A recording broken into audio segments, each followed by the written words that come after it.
déjà par le mot étranger, il faut entendre un ressortissant d'un pays hors Union européenne. Parce que pour tous les citoyens de l'Union européenne, ils peuvent exercer une activité professionnelle salariée en France sans autorisation préalable de travail, sans titre de séjour. Ils exercent au même titre qu'un ressortissant français. Par contre, pour toutes les autres nationalités, il faut disposer d'une autorisation de travail et d'un titre de séjour pour pouvoir exercer.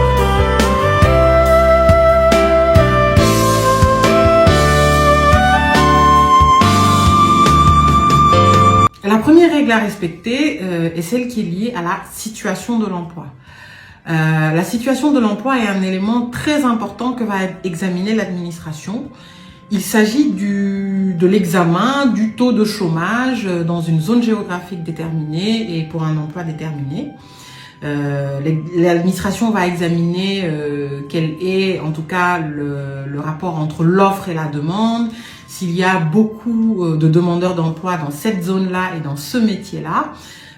Et il va l'examiner par le biais notamment de données qui seront produites par Pôle emploi sur le taux de tension par rapport à un emploi déterminé dans une zone géographique déterminée. L'administration va également examiner les recherches que vous avez effectuées justement sur le marché français de l'emploi avant de pouvoir proposer cet emploi-là à un salarié étranger. Il faudra donc justifier des recherches infructueuses, justifiant que vous avez d'abord proposé cet emploi-là sur le marché de l'emploi français, par exemple par le biais de plateformes concourant au service public de l'emploi tel que Pôle emploi, avant de pouvoir proposer cet emploi-là à un salarié étranger.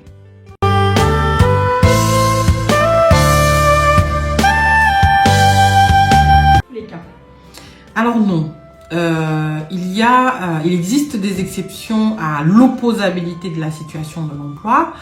C'est le cas par exemple des mineurs pris en charge par le service de l'aide sociale à l'enfance et qui sollicitent une autorisation de travail dans le cadre d'un contrat de professionnalisation ou d'alternance ou dans le cadre d'un CDD par exemple.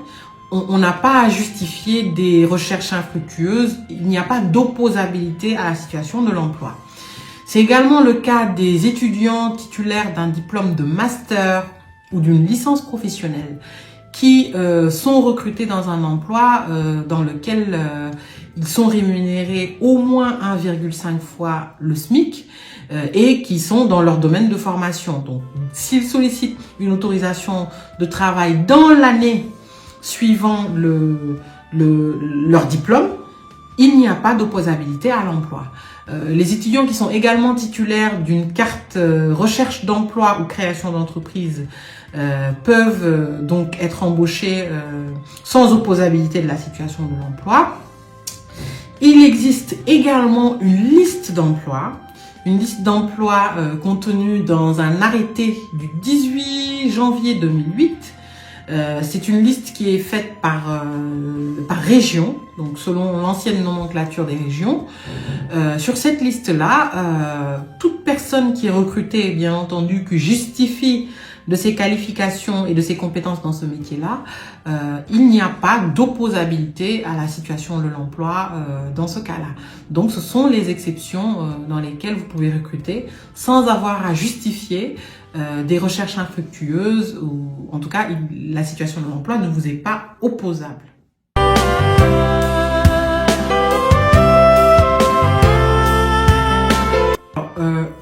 Les passeports talents ne sont pas soumis à l'autorisation de travail et donc par conséquent ils ne sont pas soumis à l'opposabilité à la situation de l'emploi.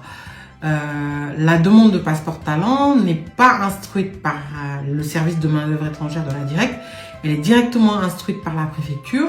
Donc si l'étranger titulaire d'un passeport talent remplit les conditions, il n'y a pas exigence de faire preuve de recherche infructueuse, parce que si par exemple le niveau de rémunération pour un salarié par exemple hautement qualifié est rempli et que la préfecture autorise son embauche, vous pouvez l'embaucher sans recourir préalablement aux recherches d'emploi et à justifier de recherches infructueuses.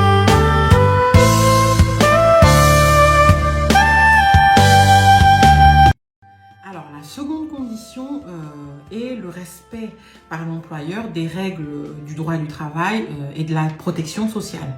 L'administration va examiner si l'entreprise respecte le droit du travail, mais dans son ensemble.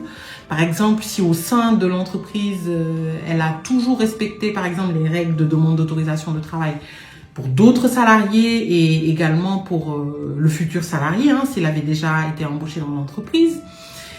Elle examine également si l'entreprise est à jour de ses cotisations sociales auprès de l'URSSAF par exemple ou de la MSA ou auprès de la caisse des congés payés par exemple pour le secteur du BTP. Alors, si l'entreprise est une profession réglementée, par exemple architecte, avocat, comptable, médecin, l'administration vérifie si les conditions sont remplies, notamment l'agrément, l'inscription et autres obligations des entreprises, en tout cas de professions réglementées. Pour les salariés résidant hors de France, l'entreprise est tenue de proposer un logement décent, défini selon des conditions réglementaires. Et donc, lors de la demande d'autorisation de travail, l'entreprise devra justifier de cette proposition de logement-là pour le salarié qui réside hors de France.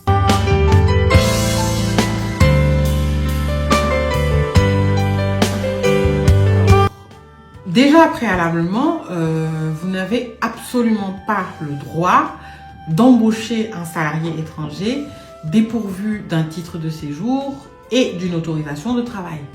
Parce que l'autorisation de travail peut être contenue dans un titre de séjour. C'est le cas par exemple pour les titres de séjour, carte résident, vie privée familiale et autres. Donc il y a une autorisation de travail intégrée dans ce titre-là.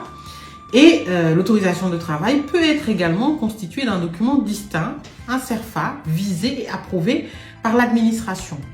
Donc dans tous les cas, vous ne pouvez pas employer un étranger qui n'a pas de titre de séjour.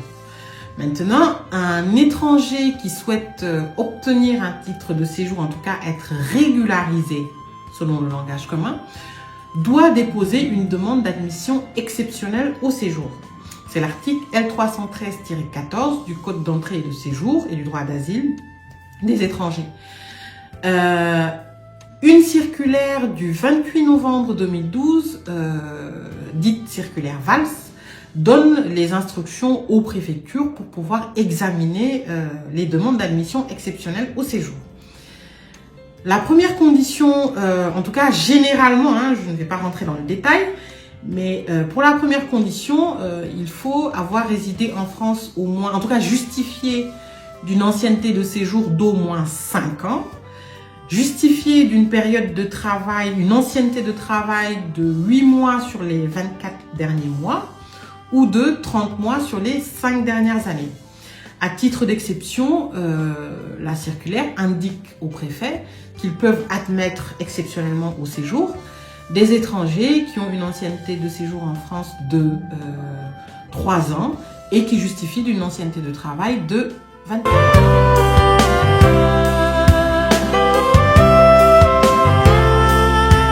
Très bonne question parce que beaucoup d'employeurs posent cette question-là. On parle de demande de 24 bulletins de salaire ou de 8 bulletins de salaire pour respecter la circulaire Valls. Effectivement, il y a dans certains cas des étrangers qui, même sans titre de séjour, ont réussi à travailler. Alors, en général, c'est le cas d'étrangers qui avaient déjà un titre de séjour et qui l'ont perdu. Donc, qui ont des bulletins de salaire, ou par exemple des étudiants qui ne se sont pas vus renouveler leur titre, mais qui ont conservé leur emploi. Mais dans tous les cas, ce qu'il faut savoir, c'est qu'il est absolument illégal de maintenir dans son entreprise un étranger qui n'a pas d'autorisation de travail et qui n'a pas de titre de séjour. Seulement, les conditions, la circulaire Valls a tenu compte finalement d'une pratique, d'une généralité, pour permettre à certains étrangers de se voir régularisés. Mais en aucun cas, et ça je le rappelle parce que c'est important, vous ne pouvez maintenir dans vos effectifs un étranger qui n'a pas un titre de séjour qui lui autorise le travail dans votre entreprise pour le métier et la zone géographique.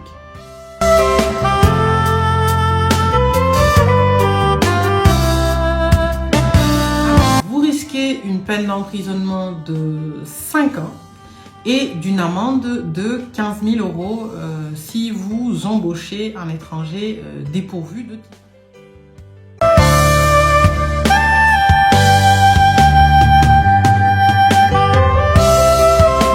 Vous n'avez rien à faire. Pour ces titres de séjour-là, vous pouvez librement employer un étranger sans demande d'autorisation préalable de travail. Donc, il n'y a pas d'examen de la situation de l'emploi. Il y a certaines catégories de titres de séjour qui permettent de travailler en France sur tout le territoire de la France métropolitaine et pour tout type d'activité, bien entendu dans le respect de la réglementation du travail. Il s'agit donc de la carte vie privée familiale, de la carte résident 10 ans, par exemple passeport talent famille et des étudiants. Alors, pour les étudiants, ils sont autorisés à travailler en France dans la limite de 60% du temps de travail réglementaire, c'est-à-dire 964 heures par an. Les étudiants étrangers peuvent travailler librement à titre accessoire. C'est ce qui est mentionné sur leur titre de séjour. C'est tous les étudiants étrangers, sauf les ressortissants algériens, qui eux sont soumis à un temps de travail de 50% du temps de travail réglementaire, soit 850 heures par an, et qui sont soumis à l'obligation de solliciter une autorisation de travail auprès de la directe avant de pouvoir commencer leur emploi.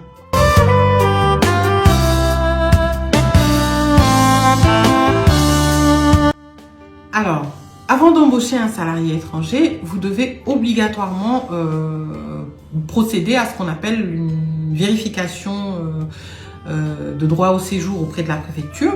Vous devez adresser un mail avant le début du contrat à la préfecture, donc du lieu de résidence de l'étranger, pour vérifier si son titre de séjour est authentique et s'il a le droit de travailler. Dans les 48 heures, si la préfecture ne répond pas, la réponse est considérée comme étant positive. Vous pouvez l'embaucher librement.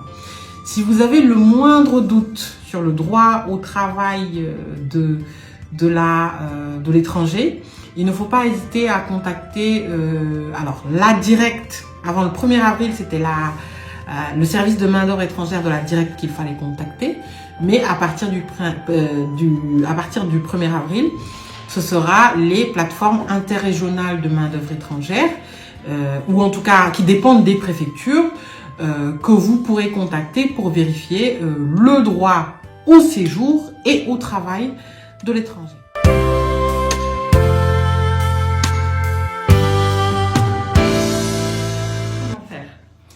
Alors, en principe, si vous voulez employer un salarié étranger qui a un titre de séjour avec la mention salarié dessus, vous devez systématiquement solliciter une nouvelle demande d'autorisation de travail pour recruter un salarié étranger résident en France. Pourquoi? Parce qu'en général, le titre de séjour salarié est attribué pour un métier, une zone géographique déterminée. Dans tous les cas, vous devez vraiment vérifier ce qui est mentionné sur le titre de séjour. Est-ce qu'il y a un métier spécifique ou est-ce qu'il est écrit « voir autorisation ». Mais vous devez solliciter une nouvelle demande d'autorisation de travail pour recruter un salarié étranger résident en France.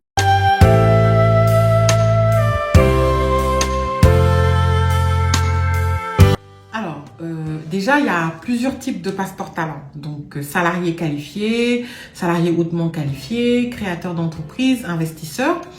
Mais à supposer que vous souhaitiez employer un étranger titulaire d'un passeport talent salarié qualifié, il faut d'abord respecter le seuil de rémunération, donc qui est de 36 000 et quelques euros, je n'ai pas la somme exacte en tête. Vous devez respecter ce seuil de rémunération et les caractéristiques de sa qualification professionnelle, bien entendu. Pour employer donc un salarié qualifié titulaire d'un passeport talent, dans les 2 premières années de son titre de séjour, le salarié doit soumettre ce nouveau contrat-là à la préfecture. À l'issue de la 2e année de passeport talent, vous pouvez librement employer le salarié qualifié, on va dire, mais dans le respect des critères d'embauche ayant justifié la délivrance de son passeport talent.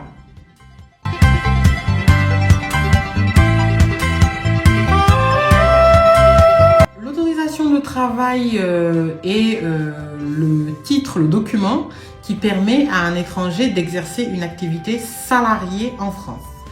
Elle peut prendre plusieurs formes. Elle peut être un visa, par exemple. Le visa en vie privée familiale en qualité de conjoint de Français contient une autorisation de travail. Elle peut prendre la forme d'un titre de séjour. C'est la même chose pour les cartes résidents, la carte de séjour vie privée familiale. Elles contiennent ces cartes-là contiennent l'autorisation de travail. Elle peut également prendre la forme d'un document distinct. Donc, c'est la demande d'autorisation de travail, sous forme de CERFA, délivrée et approuvée par l'administration pour un métier donné dans une zone géographique déterminée.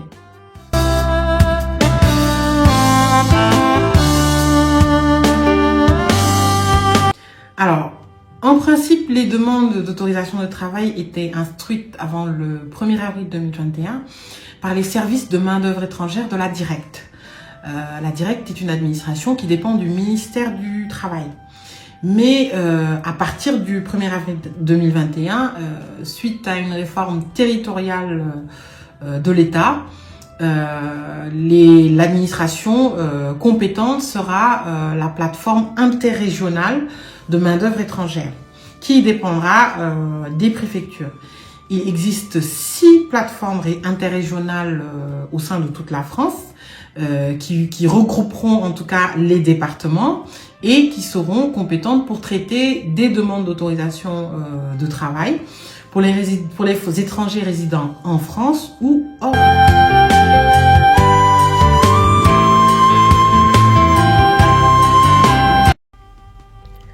Les plateformes se trouvent à Nanterre, Bobigny, Béthune, Guyane, Tulle et Clermont-Ferrand.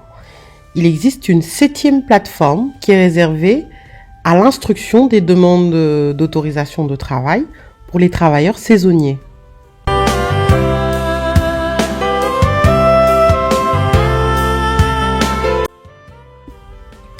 Avant le 6 avril 2021, les demandes d'autorisation de travail étaient déposées auprès de la Directe, donc dépendant du ministère du Travail. C'était le service de main-d'œuvre étrangère de la Directe qui instruisait les demandes d'autorisation de travail et donc les délivrait. Suite à la réforme territoriale de l'État, c'est maintenant les plateformes interrégionales de main-d'œuvre étrangère dépendantes du ministre de l'Intérieur qui instruisent les demandes et qui délivrent les autorisations de travail. Pour déposer la demande, il faut faire une procédure en ligne, donc sur le site du ministère de l'Intérieur, administration-en-france.intérieur.gouv.fr. Cette procédure-là de demande d'autorisation de travail est ouverte aux employeurs qui souhaitent recruter un salarié étranger résidant en France ou hors de France. Si le salarié étranger réside hors de France, c'est la procédure d'introduction. Il faut produire des documents relatifs à sa qualification professionnelle, mais surtout aux recherches d'emploi infructueuses qui ont été menées en France. S'il s'agit d'une demande d'autorisation de travail pour un étranger résidant en France, il faut produire son titre de séjour, sa qualification professionnelle et aussi les preuves de recherche infructueuse. Donc, à partir du 6 avril 2021, les demandes d'autorisation de travail sont effectuées en ligne et par les employeurs.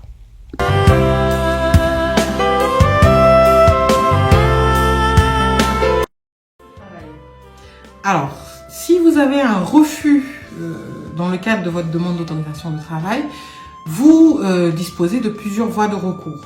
Vous avez d'abord un recours gracieux, qui est un recours qui est formulé auprès de l'administration ayant pris la décision. Donc par exemple, si votre dossier a été refusé parce qu'il manquait telle pièce, telle information, vous pouvez formuler un recours gracieux en régularisant ces éléments-là. Vous pouvez faire un recours hiérarchique auprès du ministre, en tout cas de l'autorité hiérarchique supérieure à l'administration ayant pris la décision, qui va réexaminer la demande dans son ensemble, ou un recours juridictionnel auprès du tribunal administratif. Donc ce sera un recours contentieux, bien entendu. La justice va examiner le refus, en tout cas la légalité du refus de cette autorisation de travail. Pour toutes ces modalités de recours, vous disposez d'un délai de 2 mois. 2 mois pour faire le recours gracieux et hiérarchique et 2 mois pour faire le recours contentieux. Si vous effectuez le recours gracieux ou hiérarchique et que vous avez une réponse négative au bout de 2 mois, vous disposez d'un délai supplémentaire de 2 mois pour saisir le tribunal administratif compétent. Si vous déposez votre recours auprès de l'administration, que ce soit recours gracieux ou recours hiérarchique, et que l'administration ne vous réponde pas au bout de 2 mois, une décision implicite de rejet est née, et dans ce cas-là, vous disposez à nouveau d'un délai de 2 mois pour saisir le tribunal administratif et contester la légalité du refus d'autorisation de travail.